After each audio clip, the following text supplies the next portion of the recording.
আর্থিক দুর্নীতির অভিযোগে গ্রেপ্তার ডোমকলের তৃণমূল নেতা বাসির মোল্লা। দীর্ঘদিন ধরে তার বিরুদ্ধে একাধিক আর্থিক অনিয়ম ও দুর্নীতির অভিযোগ উঠেছিল। সেই অভিযোগের ভিত্তিতেই পুলিশ তদন্তে নেমে বাসির মোল্লাকে গ্রেপ্তার করে। শুক্রবার ধৃতকে বহরমপুর আদালতে তোলা হয়।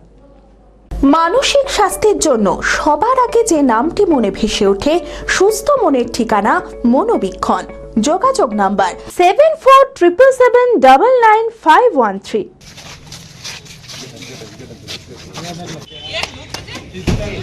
আপনাকে আনা হলো কেন?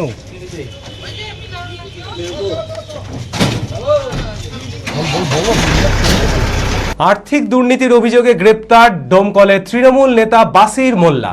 দীর্ঘদিন ধরেই তার বিরুদ্ধে একাধিক আর্থিক অনিয়ম ও দুর্নীতির অভিযোগ উঠছিল। সেই অভিযোগের ভিত্তিতেই পুলিশ তদন্ত শুরু করে। তদন্তে প্রাথমিক প্রমাণ মিলতেই ডোমকল থানার পুলিশ বাসির মোল্লাকে গ্রেপ্তার করে। শুক্রবার ধৃতকে বহরমপুর আদালতে তোলা হয়। আমি আমার ফেভারিট, আমার মতো আর কেউ। চঞ্চলতা তার কথায় কথায় জীবনে মিশে রঙ ভরায়, চুপি সারে মনে সে সাদে সবাইকে পাগল করে, পাগল করে। আমারই মতো আমার নিজের পতাকা। पता का चा गजब का शाद।